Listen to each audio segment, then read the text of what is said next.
मुख्य समाचारों के बाद अब खबरें विस्तार से। देश भर की जनता को राहत देने के उद्देश्य से केंद्र सरकार ने जीएसटी ढांचे में बड़ा बदलाव किया है। 22 सितंबर से जीएसटी की 4 दरें 5%, 12%, 18% और 27% घटाकर केवल 2 स्लैब 5% और 18% रह जाएंगी। इस फैसले से उपभोक्ताओं और व्यापारियों दोनों को सीधा लाभ मिलेगा। रविवार को बिलासपुर में आयोजित भाजपा की प्रेस कॉन्फ्रेंस में उप मुख्यमंत्री अरुण साव ने इसकी जानकारी दी। उन्होंने कहा कि लंबे समय से व्यापारियों और जनता द्वारा कर प्रणाली को सरल बनाने की मांग की जा रही थी।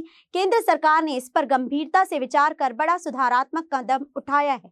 साव ने कहा कि नई व्यवस्था से छोटे दुकानदारों को राहत मिलेगी और टैक्स की जटिलता खत्म होगी। यह निर्णय प्रधानमंत्री नरेंद्र मोदी के ईज ऑफ डूइंग बिजनेस और एक देश एक कर की अवधारणा को और मजबूत करेगा। प्रेस कॉन्फ्रेंस में पूर्व विधानसभा अध्यक्ष धर्मलाल कौशिक, विधायक सुशांत शुक्ला, जिला अध्यक्ष दीपक सिंह और मोहित जायसवाल भी मौजूद रहे। नेताओं ने कहा कि कर सुधार से देश की 140 करोड़ जनता को लाभ होगा और महंगाई पर नियंत्रण की उम्मीद है। प्रधानमंत्री माननीय नरेंद्र मोदी जी के नेतृत्व में एक ऐतिहासिक निर्णय लेते हुए 1 जुलाई 2017 से जीएसटी लागू किया गया था और अब 8 साल बाद बहुत बड़ी राहत 140 करोड़ लोगों को सीधा लाभ 22 सितंबर से मिलने वाला है। जब जीएसटी के 2 स्लैब किए गए और अनेक वर्गों को जीएसटी में राहत मिली, किसानों को, महिलाओं को, विद्यार्थियों को, स्वास्थ्य के अनेक चीज़ों पर, शिक्षा के अनेक चीज़ों पर, स्वास्थ्य बीमा, व्यक्तिगत जीवन बीमा पर, किसानों के लिए कृषि उपकरण पर, यह जो जीएसटी में ऐतिहासिक परिवर्तन का निर्णय हुआ है, निश्चित रूप से ये प्रधानमंत्री माननीय नरेंद्र मोदी जी का दूरदर्शी और ऐतिहासिक निर्णय है। भारत की अर्थव्यवस्था नए जनरेशन की अर्थव्यवस्था बनने जा रही है। विकसित भारत के निर्माण की दिशा में ये ऐतिहासिक और बहुत बड़ा निर्णय है। प्रधानमंत्री माननीय नरेंद्र मोदी जी ने 140 करोड़ जनता को दीपावली का बड़ा उपहार जीएसटी के माध्यम से देने जा रहे हैं। शहर जिला कांग्रेस अध्यक्ष सुशील मौर्य के नेतृत्व में कांग्रेस पदाधिकारियों और कार्यकर्ताओं ने आज मंत्री केदार कश्यप के वृंदावन कॉलोनी स्थित निवास का घेराव कर जोरदार विरोध प्रदर्शन किया। यह प्रदर्शन उस घटना के विरोध में किया गया जिसमें मंत्री पर लकवाग्रस्त चतुर्थ वर्ग कर्मचारी के साथ मारपीट और उसकी मां को गाली देने का आरोप है। इसी तरह ग्रामीण जिला अध्यक्ष प्रेम शंकर शुक्ला के नेतृत्व में भानपुरी फरसावड़ा स्थित निवास कार्यालय का भी घेराव कर विरोध दर्ज कराया गया। सुशील मौर्य ने कहा कि यह घटना बेहद निंदनीय है और मंत्री का यह पहला मामला नहीं है। वे आदतन गालीबाज नेता हैं और इससे पहले भी 2018 में कोडागांव सर्किट हाउस में मारपीट कर चुके हैं। उन्होंने आरोप लगाया कि सत्ता के नशे में चूर मंत्री जनता को भूल गए हैं और अब उन्हीं पर अत्याचार कर रहे हैं जिन्होंने उन्हें वोट दिया। मौर्य ने भाजपा पर भी सवाल उठाते हुए कहा कि जिस तरह भाजपा ने प्रधानमंत्री की माता को लेकर गाली गलौज कर देश में हंगामा किया था, वैसे ही अब मंत्री द्वारा कर्मचारी की माता को गाली देने पर क्या कार्यवाही होगी। उन्होंने मांग की कि मंत्री को इस्तीफा देना चाहिए और मुख्यमंत्री को उन्हें बर्खास्त करना चाहिए। कांग्रेस ने चेतावनी दी है कि यदि पीड़ित कर्मचारी को न्याय नहीं मिला तो पार्टी और भी उग्र आंदोलन करेगी।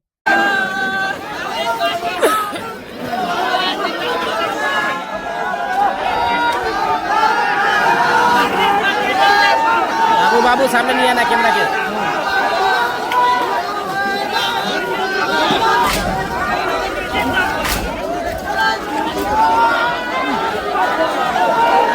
राय जी से हम मांग करते हैं कांग्रेस पार्टी कि उस गरीब ब्राह्मण और गरीब जो कर्मचारी उसके साथ न्याय होना चाहिए, उससे इंसाफ मिलना चाहिए। और जो केदार कश्यप है, पूर्व में भी तो मुन्नी बाई प्रकरण करवा चुके हैं, पूर्व में कोंडा गांव में भी अधिकारियों को मारपीट कर चुके हैं और इससे बाज नहीं आकर उन्होंने फिर से जगदलपुर में कांड दोहराई है। कांग्रेस पार्टी मांग करती है कि इनको तत्काल इस्तीफा लिया जाए और उस कर्मचारी को सुरक्षा दिया जाए और FIR दर्ज कर केदार कश्यप के खिलाफ जांच होनी चाहिए और ठोस कार्रवाई होनी चाहिए। दबाव बन रहा है जितेंद्र वो बोल रहा है कि मुझे कोई कार्रवाई नहीं चाहिए। जितेंद्र कश्यप पर दबाव बनाया जा रहा है, सत्ता पक्ष के लोग और कुछ जो उस विभाग के कर्मचारी हैं उन्हें संरक्षण दे रहे हैं और खितेंद्र पांडे पर दबाव बनाया जा रहा है कि केस वापस लो। पर मैं खितेंद्र पांडे और उनकी पत्नी को सलाम करता हूँ। एक इंसाफ की लड़ाई के लिए उन्होंने मंत्री से टकराने में कोई मतलब मन में डर भाव नहीं रहा और वो अपनी इंसाफ मांग रहे हैं। उसकी पत्नी का कहना है कि आए दिन गाली गलौज होता आप नहीं सहेंगे, भले हमको नौकरी से निकाल दो, परंतु हम न्याय के लिए लड़ाई लड़ रहे हैं। कांग्रेस पार्टी मांग करता है कि उस व्यक्ति के साथ न्याय होना चाहिए। अगर उससे नौकरी से निकाला जाता तो कांग्रेस पार्टी उग्र आंदोलन और केदार कश्यप और CM ने कहा है कि कांग्रेस केवल प्रोपेगेंडा कर रही है। 14 इस प्रदेश में मंत्री हैं, जो मंत्री मारा है आखिर वो कर्मचारी है। कोई आम आदमी कर्मचारी किसी मंत्री पर झूठा आरोप लगा सकता है? कभी नहीं लगा सकता है। वो तो उसके अंदर अंतरात्मा जागी है कि बहुत हुआ गाली गलौज मारते, अब मुझे इंसाफ चाहिए। All India station masters association की तिमाही बैठक बिलासपुर में आयोजित की गई। बैठक में स्टेशन मास्टरों की समस्याओं और रेलवे संचालन की चुनौतियों पर विस्तार से चर्चा हुई। एसोसिएशन के अध्यक्ष प्रमोद कुमार ने कहा कि रेलवे लगातार प्रगति कर रहा है, लेकिन स्टेशन मास्टरों की संख्या नहीं बढ़ रही है। सीमित साधनों और कम जनशक्ति के बावजूद लाखों यात्रियों की सुरक्षा का भार स्टेशन मास्टर्स पर है। सेक्रेटरी जनरल शरद चंद्र पुरोहित ने बताया कि देश भर में लगभग 40,500 स्टेशन मास्टर 7,400 से अधिक स्टेशनों पर कार्यरत हैं।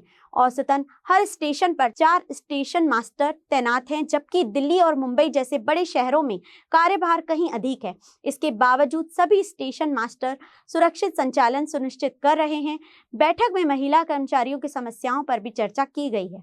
नाइट ड्यूटी से राहत, अटैच टॉयलेट और चेंजिंग रूम जैसी सुविधाओं की मांग प्रमुख रही। साथ ही CCL को 2% तक बढ़ाने की बात भी रखी गई। एसोसिएशन ने कहा कि यात्रियों की सुरक्षा और रेलवे संचालन को बेहतर बनाए रखने के लिए स्टेशन मास्टरों की समस्याओं का शीघ्र समाधान किया जाना चाहिए। मैं प्रमोद कुमार, सेंट्रल प्रेसिडेंट आसमा। हमारे आसमा का प्रत्येक 3 महीने में हम लोग स्टेशन मास्टर्स की डिमांड्स, उसकी समस्याओं को लेकर के विभिन्न जोनों में हम लोग आत्ममंथन करते हैं और उसको रेलवे बोर्ड के पास अपनी समस्याओं को जो डे टू डे, जैसा कि आप लोग जानते हैं हमारा जो है रेलवे लगातार प्रगति कर रहा है, लेकिन हमारे स्टेशन मास्टर्स वही 1-2 दिखते रहे हैं, तो उनकी बातों को हम लोग रेल प्रशासन के पास रखते हैं और यहाँ से जो निकल के आता है। क्या सबसे ज्यादा मुद्दे आपको क्योंकि लगातार रेलवे विकास कर रहा है, रेल का आधुनिकीकरण भी होता जा रहा है। देखिए, सबसे बड़ी बात है कि रेल विकास कर रहा है, लेकिन हमारी आंखें तो 2 ही हैं, चलाने वाले हम एक हैं, हाथ एक ही हैं, तो मैन पावर हमारे नहीं बढ़ रहे हैं। सबसे ज़्यादा तो समस्या है कि हम जो है लाखों लोगों को चला रहे हैं, लेकिन सीमित साधनों के साथ केवल अपने 2 आंखों से देख रहे हैं उनको। रेल हमें मोडिफाइड नहीं कर रहा है, हमें हमारे हैंड नहीं दे रहे। इसके लिए रेल को अर्निंग तो दे रहे हैं, लेकिन हम लोग ज़्यादा दुखी हैं कि रेल संरक्षा की दृष्टि से कम आदमी देने से बहुत असुरक्षित हो रहा है। किस तरह के मुद्दे आज तय किए जाएंगे जिसके बाद आगे कार्य होंगे? हम लोग के लिए रेल हित और संरक्षा हित बहुत ज़्यादा जरूरी है। तो हम लोग सबसे ज़्यादा जरूरी हम लोग के लिए है कि हमारे रेल ने बैन लगा के रखा है हमारे लोगों को ये बिना मैचिंग सिलेंडर के ये पोस्ट सृजन करने का। देखिए, ये तो देश हित का है, आपके माल बाहर जा रहे हैं और इससे अनेक लोगों को काम मिल रहा है। हम लोग नहीं, जनता का ही परेशानी है, वो आपके जो अर्निंग होते हैं, आप ये बिलासपुर के लोग उससे जुड़े हुए हैं, क्या कितने हाथे जुड़े हुए हैं। तो हमारा काम है कि दोनों को चलाना, और इसलिए दोनों को चला रहे हैं, आपको भी लेके जा रहे हैं और आपके माल भी ढो रहे हैं, इसलिए आपको लोगों को तो खुश होना चाहिए। मैं Sharad Chandra Purohit, secretary general all India station master association. हम यहाँ पर झारखंड की भूमि में बिलासपुर के अंदर हमारी CEC central executive committee meeting कर रहे हैं, जो हम हर 3 महीने बाद में करते हैं। हमारी जो मुख्य समस्याएं उनके ऊपर हम यहाँ पर मंथन करते हैं, आगे की स्ट्रेटेजी बनाते हैं कि किस प्रकार से इन समस्याओं को हल किया जाए। नाइट ड्यूटी अलाउंस हमारी प्रमुख समस्या है। हम 12 घंटे के रोस्टर के अंदर काम करते हैं, हमारा कैडर रिस्ट्रक्शन नहीं हुआ है, गाड़ियों का दबाव इतना जा रहा है, स्टेशन मास्टरों की बहुत कमी है। 39,500 स्टेशन मास्टर पूरे भारतवर्ष के अंदर 7,400 स्टेशनों पे काम करते हैं। अगर इनका एवरेज निकाला जाए तो एक स्टेशन के ऊपर 4 निकलते हैं, जबकि दिल्ली, बम्बई जैसे बड़े बड़े स्टेशन पर एक ही स्टेशन पे 55 मास्टर काम करते हैं। हम इतनी कम स्टेशन मास्टर में भी गाड़ियों का संचालन कर रहे हैं। हम यात्रियों को ये आश्वासन देना चाहते हैं कि उनके गंतव्य स्थान तक उनके हम सुरक्षित पहुंचाएं, लेकिन उसके साथ में भी हमारी कुछ समस्याएं हैं। हमारे साथ में महिला स्टेशन मास्टर ने अभी काम करती हैं, वो उनकी मांगे होती है कि हमें नाइट ड्यूटी ना कराई जाए, हमारे अटैच टॉयलेट हो, उनका चेंजिंग रूम हो, 770 जो उनको CCL लीव मिलती है वो 100% दी जाए, जो कि उनको नहीं दी जाती है। तो इन मांगों के लिए हम लड़ते हैं। उन महिला कर्मचारियों को भी हम अपने साथ में ले रहे हैं, उनकी भी हम सुनते हैं। वो स्टेशन मास्टर जितने हैं वो अपनी समस्याओं को हम बताते हैं, उनको हम हल करने की स्ट्रेटेजी। मेन पावर को बढ़ाने के लिए हमने एक वर्क स्टडी कराई है all India station master association के सेक्रेटरी जनरल के तहत। हमने हर स्टेशन पे कराई और उस वर्क स्टडी के अंदर हमने ये बताने की कोशिश करी है कि एक स्टेशन के ऊपर पहले 10 साल पहले कितनी गाड़ियां चलती थी और आज कितनी गाड़ियां चल रही है। गाड़ियों का दबाव ज़्यादा है, हर गाड़ी को चलाने के लिए एक ड्राइवर होता है, तो इसलिए आपने ड्राइवर को तो दे दिया, लेकिन आपने ये नहीं देखा कि एक स्टेशन मास्टर कितने दबाव में काम कर रहा है, कितने तनाव में काम कर रहा है। तो वहाँ पर भी स्टेशन मास्टर की नियुक्ति की जानी चाहिए। तो वो जो वर्क स्टडी है वो ये बताती है कि प्रत्येक स्टेशन पे एक स्टेशन मास्टर अतिरिक्त होना चाहिए। हमारे जो सुपरवाइजर स्टेशन अधीक्षक है, सुपरवाइजर, उन्हें तोड़ा जा रहा है। उन सुपरवाइजर स्टेशन अधीक्षकों से कार्य करवाया जा रहा है, जो कि बहुत गलत है। एक स्टेशन के ऊपर चर्चा हुई, मैं नवंबर 24 के अंदर SG बना था, फिर मैं 28 नवंबर को रेलवे बोर्ड गया था। हमने 5,000 की बात करी थी, उन्होंने हमारे को आज की तारीख में 2,500 दिए हैं, लेकिन वो भी अभी मेंबर पावर प्लानिंग के पास में फाइल अटकी हुई है, जिसे हम पास करवाना चाहते हैं। बस हमारा यही है कि जो वर्क, हम उसी की स्ट्रेटेजी हमने बनाई है और मैं आप सभी को बताना चाहता हूँ कि हम हमेशा गांधीवादी सिद्धांत पे चलते हैं। हम काली पट्टी बांध करके धरना प्रदर्शन करते हैं, हम भूख हड़ताल करके प्रदर्शन करते हैं और इतिहास गवाह है कि हमने भूख हड़ताल करके भी हमारी मांगों को मनवाया है। बिलासपुर में दशहरा पर्व से पहले रावण दहन को लेकर विवाद खड़ा हो गया है। सरकंडा स्थित साइंस कॉलेज मैदान, जहां पिछले कई वर्षों से अर्पांचल लोक मंच समिति द्वारा रावण दहन किया जाता रहा है, इस बार प्रशासन ने किसी और व्यक्ति को आयोजन की अनुमति दे दी है। इससे नाराज समिति ने प्रशासन पर दबाव में काम करने का आरोप लगाते हुए कड़ा विरोध जताया है। समिति अध्यक्ष सिद्धांशु मिश्रा ने प्रेस वार्ता में कहा कि अर्पांचल लोक मंच हर वर्ष परंपरा के अनुसार रावण दहन करता आ रहा है और इस बार भी आवेदन दिया गया था, लेकिन अचानक प्रशासन ने राजेंद्र नगर निवासी सिद्धार्थ भारती को अनुमति प्रदान कर दी। उन्होंने सवाल उठाया, जब उनका आवेदन पहले से कॉलेज प्रबंधन के पास था तो दूसरा आवेदन क्यों स्वीकार किया गया। मिश्रा ने दावा किया कि अधिकारियों ने खुद स्वीकारा है कि परमिशन देने में दबाव था। उन्होंने चेतावनी दी कि चाहे जेल जाना पड़े, लेकिन रावण दहन साइंस कॉलेज मैदान में ही किया जाएगा। साथ ही उन्होंने कहा कि जरूरत पड़ने पर न्यायालय का दरवाजा खटखटाया जाएगा और विधायक सुशांत शुक्ला से भी मुलाकात की जाएगी। उन्होंने स्पष्ट किया कि परंपरा और आस्था के सवाल पर किसी तरह का समझौता नहीं होगा। फिलहाल इस विवाद ने दशहरा पर्व से पहले ही माहौल गरमा दिया है और अब सबकी निगाहें प्रशासन के अगले कदम पर टिकी हैं। अर्पांचल लोक मंच एवं सर्व हिंदू समाज आज यहाँ पर प्रेस कॉन्फ्रेंस लेने की आवश्यकता इसलिए पड़ी क्योंकि हम सब आपसी समरसता से, आपसी भाईचारे के साथ विगत 5 वर्षों से साइंस कॉलेज मैदान में दशहरा मनाते आ रहे हैं और इस बार साइंस कॉलेज की समिति ने और नगर निगम ने और पुलिस प्रशासन ने किसी एक अन्य व्यक्ति को, जो क्षेत्र का है ही नहीं, जिसका इस पूरे क्षेत्र से कोई लेना देना ही नहीं है, किसी के संरक्षण में, किसी राजनीतिक दबाव में उसको अनुमति दी है। और हम यहाँ पर आपके माध्यम से प्रशासन से अनुरोध करने आए हैं कि हम सब हाथ जोड़ के अनुरोध करते हैं कि हम सब वहाँ अपने घर परिवार और अपने क्षेत्रवासियों के साथ समरसता के साथ त्यौहार मनाते हैं। हमको त्यौहार मनाने दिया जाए और ये जो भी है जिसको इन्होंने दिया है, कोई सिद्धार्थ भारती, हमें नहीं पता, हमको उससे कोई मतलब भी नहीं है। उनको किसका संरक्षण है हमको उससे भी मतलब नहीं है। हम बस प्रशासन से हाथ जोड़ते हैं कि हमारे त्यौहार को हमसे मत छीनिए, हमारे मैदान को हमसे मत छीनिए, हमारे परिवार के सुख को हमसे मत छीनिए, हमारे क्षेत्र के लोगों की समरसता और धार्मिक भाईचारे को हमसे मत छीनिए और प्रेम व्यवहार से हम लोगों को वहाँ दशहरा मनाने दीजिए। और आपको उस मैदान में दशहरा मनाने की अनुमति दी गई है। आपको जो पेज लगा हुआ है उसमें लिखा हुआ है। तो आगे क्या कुछ रणनीति? यदि हमको 48 घंटे के भीतर प्रशासन नहीं देता है अनुमति तो हम उग्र आंदोलन करेंगे, और वो आंदोलन मैं वापस आपको बोल रहा हूँ वो बहुत बड़ा आंदोलन होगा।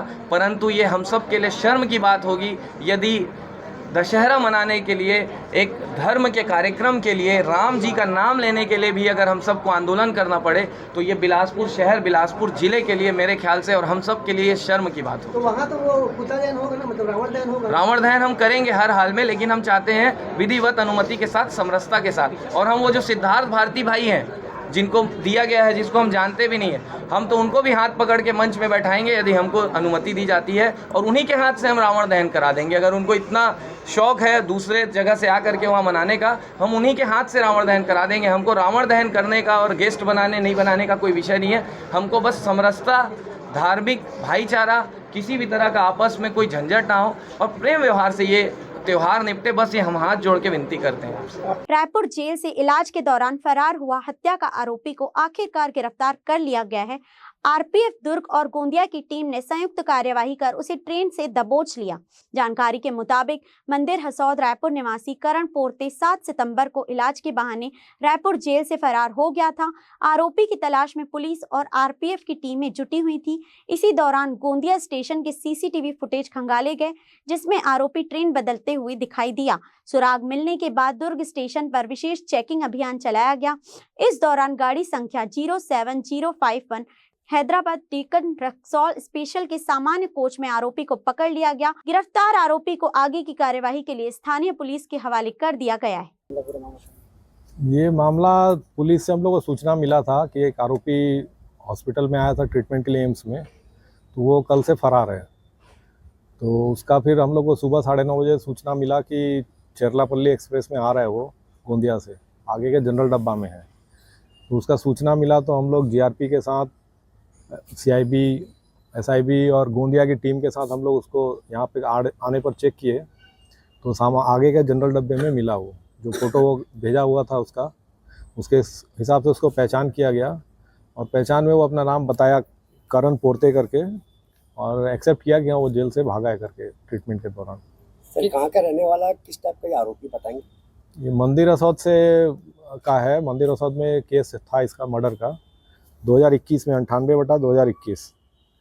तो उस टाइम से वो रायपुर जेल में बंद था और कल ट्रीटमेंट के लिए एम्स ले गए थे, तो हॉस्पिटल से वो फरार था। फिर भिलाई के कोहका स्थित एमजे स्कूल की मनमानी ने शिक्षा व्यवस्था पर गंभीर सवाल खड़े कर दिए हैं।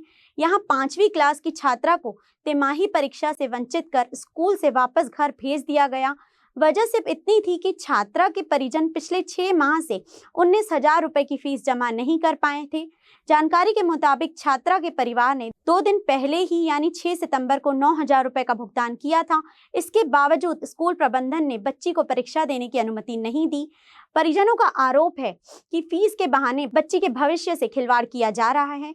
जब मीडिया ने स्कूल प्रबंधन से उसका पक्ष जानने की कोशिश की तो उन्होंने कुछ भी कहने से साफ इनकार कर दिया।